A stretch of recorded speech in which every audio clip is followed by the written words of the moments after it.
Let us continue on the journey with the Belladonnas. Today we start with episode 7, and this whole recap is going to cover largely everything through the Green Dragon Wyrmspeaker arc. So the party head back to Waterdeep after they rescued Varum, or kidnapped Varum, depending on how you look at it, from the Serpent Hills, from the tomb of Diderius. They learned from him that he had lost the White Dragon mask, and in doing so, would basically be killed by the cult, and went to the tomb of Diderius to try to use the divination magic contained within to find out where the mask was. He has since learned the mask has made its way to the Well of Dragons, the heavily fortified kind of final position for the cult of the dragon. Was thankful they captured him, because otherwise he was pretty much dead. They take him back to Waterdeep, hand him over to Leosin, fill in Leosin on everything that had happened, and now the council is aware of that. They decide that before they set out on their mission to head north into the Sea of Moving Ice looking for Maccath the Crimson, to take a night on the town, go to a local whiskey bar, and get to know each other a little bit better. They then book passage on the Frost Skimmer and head north into the Sea of Moving Ice. They're looking for Maccath the Crimson, a tiefling researcher, a member of the Arcane Brotherhood, who is the world expert on this mythical artifact known as the Drakhorn, which is, we know, had already sounded and tells of great events when dealing with dragons. She hasn't been seen for months to almost a year at this point, and communications should have gone dark, so they're looking to try to find her. They deal with various encounters on the sea, traveling north, and find an ice hunter village on a glacier. There, they're greeted by the first thing they see is a wall made of frozen corpses. They meet these ice hunters, and through the help of Ralph, the translator on the ship, are able to figure out what's going on, but to gain any kind of interest or information from the ice hunters, they set forth a challenge. The local champion of the ice hunters is a massive hulking man named Orcahart, and the party must challenge him in single combat. Leo steps up to the bat, manages to defeat him, and they're able to spend the night in the village. They then are that night attacked by a Rathator, the great, I think he's the white worm. It's a very well-known ancient worm of the north. They are joined by Gemini, tiefling ranger and researcher, and her great polar bear Uja, who together, the party manages to just barely slay a Rathator before he escapes off into the distance. They then descend into his lair, clear it of all of the minions within, rescue Maccath, salvage a bunch of treasure, and then decide to take her on the boat and head south. Before they make their way to Waterdeep, they're going to drop Maccath off in Luskan at the host tower of the Arcane. And in doing so, Leo takes Maccath out for a night on the town, as she hasn't been out in 3 years, and they have a wonderful evening together. On their way back to the boat, Leo is attacked by a blue dragon, half-dragon in the street, and hidden inside a house is a blue dragon. The cult attacks. Leo is completely defenseless, having not had any of his weapons. Adela lends him Harzawan, the ancient, evil, black, sentient greatsword they received from Horde of the Dragon Queen.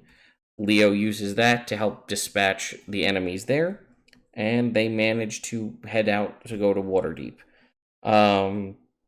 From there, they make their way to Waterdeep. They let them know that they rescued Maccath and fill in the council.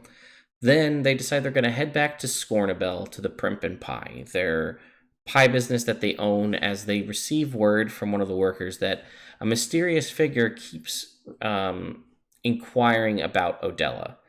So they make their way back to the Primp and Pie and find that one of these, someone from Adela's past, she's been very guarded at this point, not revealing information.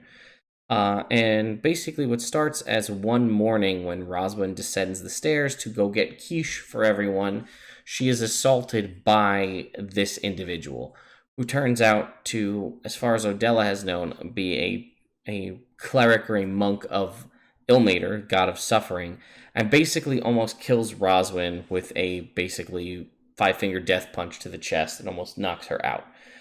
Him and his cronies attack the Primp and Pie. The party is able to defeat them, only just barely.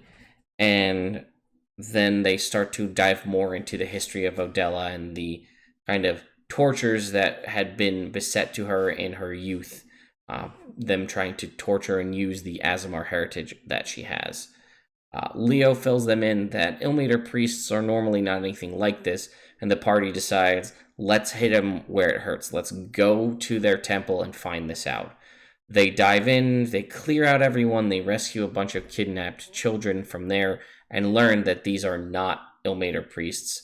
These are priests posing to be Ilmater, and actually end up rescuing the original priests who were there, set them back in charge, and finally decide, that's all handled. Let's make our way back to the council and set out on our next mission. They learn that the green dragon, a green dragon, has been attacking the elves of the Misty Forest, and King Melindrak, king of the elves, wants their assistance. They believe that this may be the green dragon Wyrmspeaker, as an elf has been seen sort of commanding this green dragon. So they make their way to the Misty Forest and begin to do a little research, because there's conflicting reports as to what's exactly happening. For a while they were stealing treasure, and now they're not stealing treasure. And they meet an elf fellow named Jalar, who knows generally where this dragon seems to reside, and will guide them out into the forest to find this dragon. If we find out the next episode that Jalar is actually a changeling, and their main persona is that of Rid, played by Renee from Fate and the Fable Maidens, who just joined the cast. And then we learn a little bit about Rid's past and a warlock patron she has in a clock-faced owl. The party travels through the forest, dealing with interesting forest encounters, including rescuing a druid from a false trap, providing the party with a boon to make them unperceivable by the dragon and the dragon's nearby spies. They find that the dragon lives inside a waterfall in a cave within. They delve into that using clever trickery and changing abilities, disguising of self and whatnot, to convince some cultists to leave the main area, to cull them, free a bunch of prisoners, and then descend to have a final showdown with the green dragon Wyrmspeaker and the green dragon that he travels with. The party, through pretty clever means, manages to just slay them, the green dragon Wyrmspeaker having fled.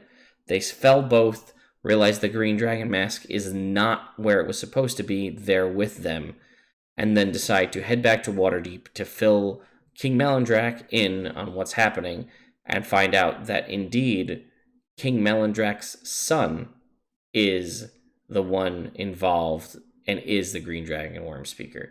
They take this news to the council, and that's going to pretty much end this recap, which covers episode 7 to episode 14 of the Rise of Tiamat campaign. Stay tuned for episode 15 on, where we learn a little bit more about Leo's past.